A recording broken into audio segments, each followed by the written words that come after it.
Hey y'all, Coach Larson here. I'm gonna be posting these videos kind of as we go through Animal Farm and talking about what we're looking at and kind of what happened in each chapter and everything. So I'm gonna start y'all off with chapters 1 and 2 today, and we're gonna kind of talk about that and see how it goes.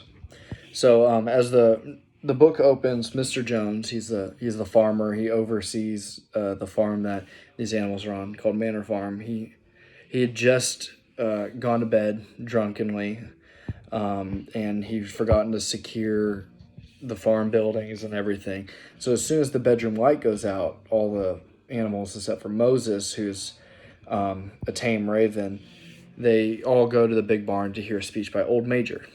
Old Major is like the prize boar. He's the one that they all look up to, the one animal that all the animals look up to, and he's kind of the pillar of their community. And they all know that they need to go listen to him when he has something to say. So he's sensing that his long life is about to come to an end, and he wants to give all the animals some wisdom that he has acquired during his lifetime. So they all listen really closely, and he talks about everything, all the things, and he talks about the things that he's thought about in his stall. And so, in plain truth, he tells all the animals that their lives are essentially miserable and laborious and short. That they get overworked, they don't get paid, they don't get fed enough, and all that stuff. You can't really pay animals. But we know this is an allegory for the Russian Revolution going into it, and a lot of the serfs and peasants in the Russian Revolution in that time period under the czars, they felt like they weren't fed enough, they were hungry, they were overworked, they didn't have enough land or anything like that. So we're already seeing some similarities drawn from there. So basically, he says that the animals are born into the world as slaves. They get worked from the time they can walk. They're fed only enough to keep breath in their bodies. And then they get slaughtered when they are no longer useful. So he notes that the land upon which the animals live possesses enough resources to support many times the present population in luxury. So there's no natural reason for the animals to be in poverty and misery. So Old Major blames the animals suffering solely on the humans, Mr. Jones and the people that work for him and all that. Essentially that they've been exploiting animals for ages. So Major says taking all of the products of their labor, the eggs, milk, dung, foals, and everything for themselves, and then they produce nothing of value to offer the animals in return.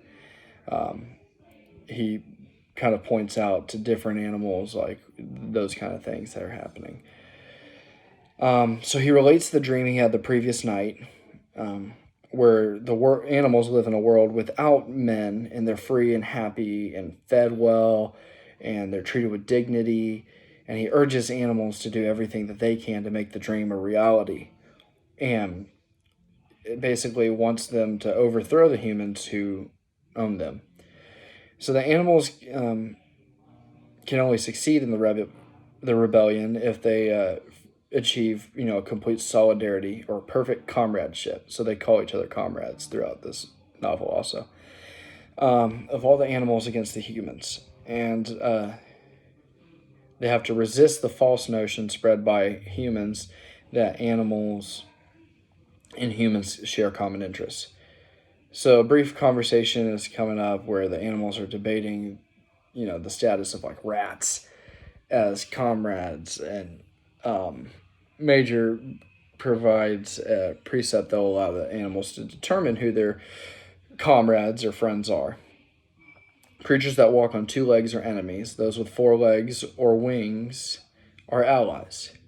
He reminds his audience that the ways of man are corrupt, and that once they defeat the humans, the animals need to not adopt any of their habits.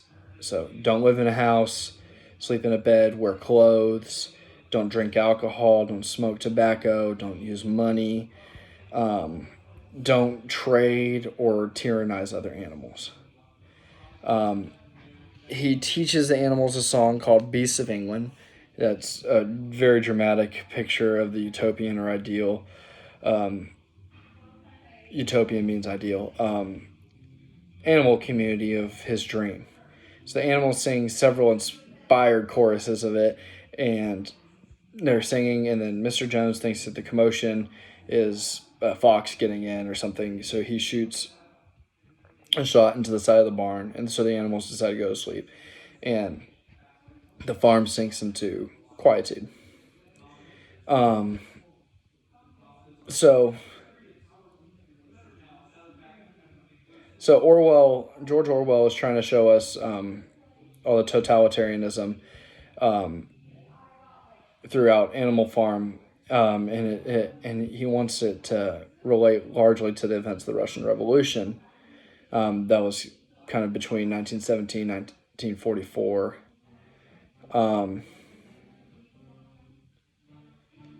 So several of the animal characters are very based on real participants in the Russian Revolution, and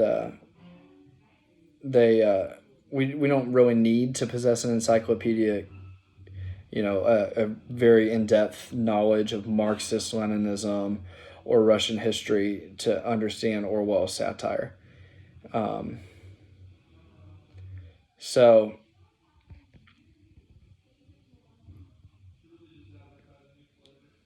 Old Major's speech is kind of where we were coming from.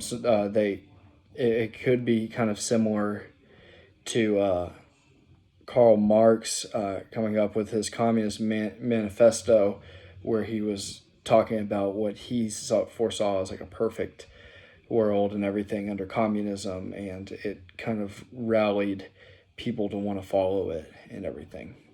So that's kind of where we're coming from with that. So we move on to chapter 2, and let me get my notes out for that. Here's chapter 2. So chapter 2 starts off with a few nights later, Old Major dies in his sleep. And so for 3 months, the animals make secret preparations to carry out his wishes. They want to take over control from Mr. Jones. So all the teaching and organizing and everything falls to the pigs, who are known to be the cleverest of the animals on the farm.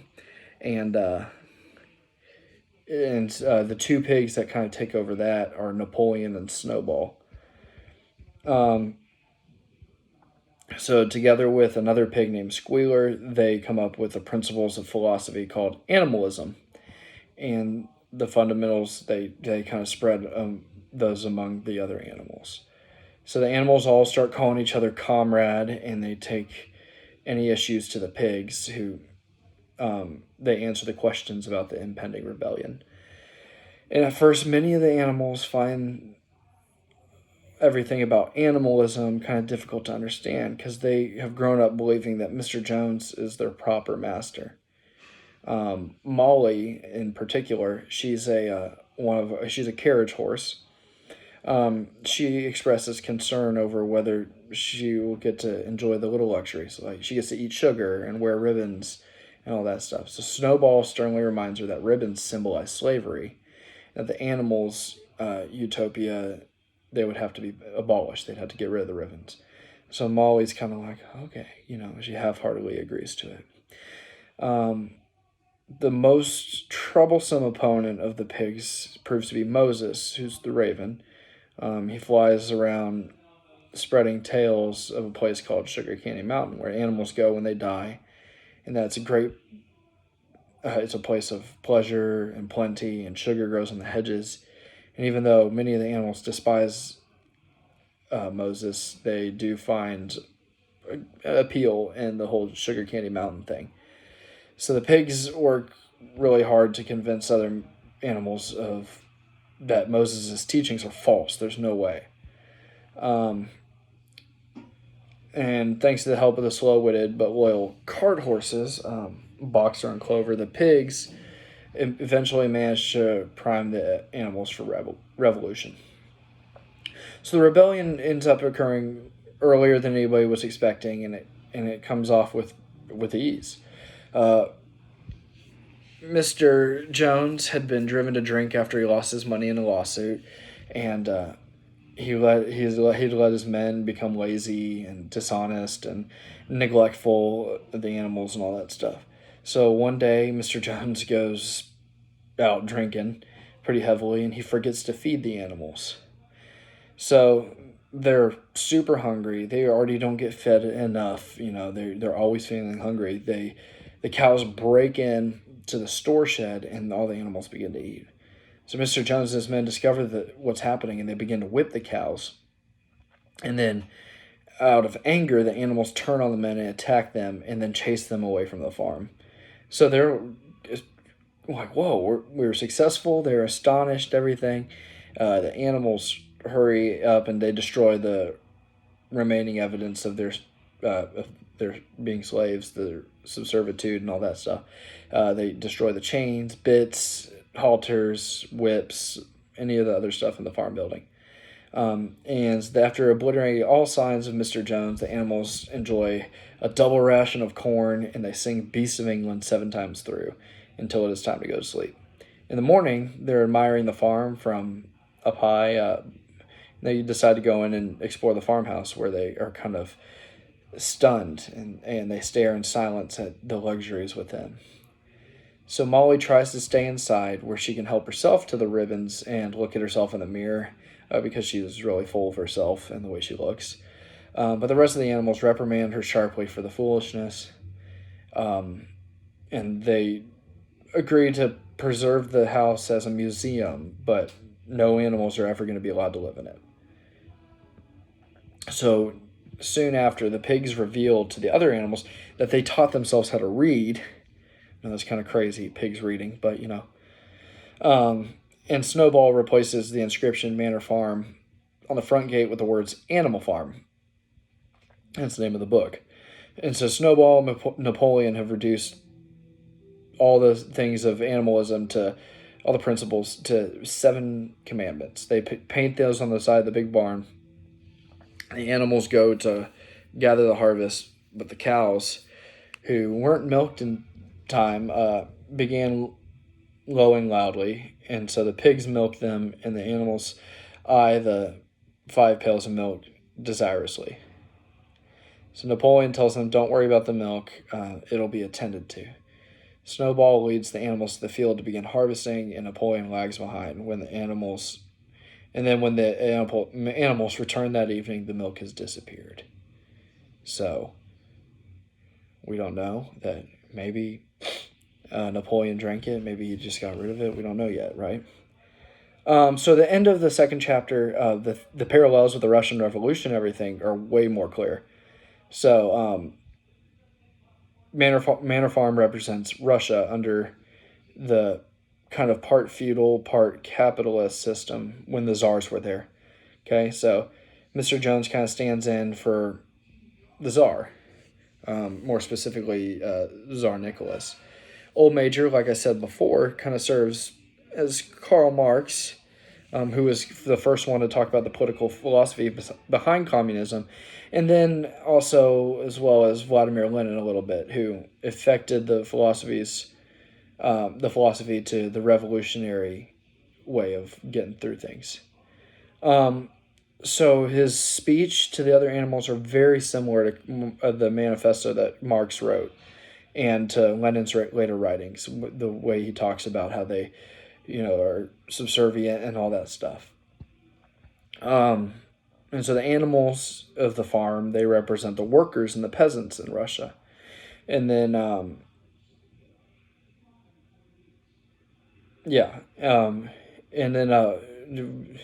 Boxer and Clover, kind of in particular, are the aspects of the working class that kind of get the participation of the working class in the revolution to get going. So the pigs are the intelligent ones, right? And they are the ones that organized and controlled the Russian Revolution. They kind of serve as that. So Squealer creates the propaganda because he's the talkative one, the silver-tongued one. And that's very similar to what's spread by the revolutionaries. And then Moses embodies the Russian Orthodox Church, which weakens the peasants' sense of revolutionary outrage because they promised the utopia and the afterlife, that going to heaven is going to make things better. The beer-soaked bread that Mr. Jones feeds him represents the bribes that the Romanov dynasty, Nicholas II was a Romanov, they manipulated the church elders with bribes, and so that kind of represents that.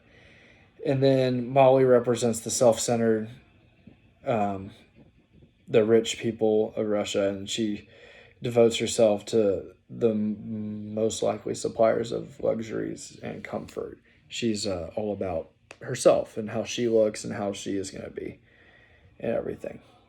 So there's a lot of things that we're looking at where we're going. So you can move on and say Snowball and Napoleon being the leaders of the pigs. There's going to be a kind of a struggle because they both want to be the leaders, right? And as they move, and so they're going to be very similar to some people we're looking at. Snowball kind of shares traits with the really intelligent, kind of fiery Leon Trotsky, while Napoleon, kind of how he lurks around in the back, kind of is similar to Joseph Stalin, who, as we know, was not expected at all to be the next leader of Soviet Russia. Everybody expected Trotsky to be the main leader, and then all of a sudden Stalin kind of came out of nowhere because he used his position to kind of weave his way up there. So Napoleon saying, oh, we'll take care of the milk, and then kind of hanging back away, and he doesn't get out there, is kind of similar to that. So that kind of concludes what we've been talking about with the first two chapters. Hope y'all have kind of a little bit better of an understanding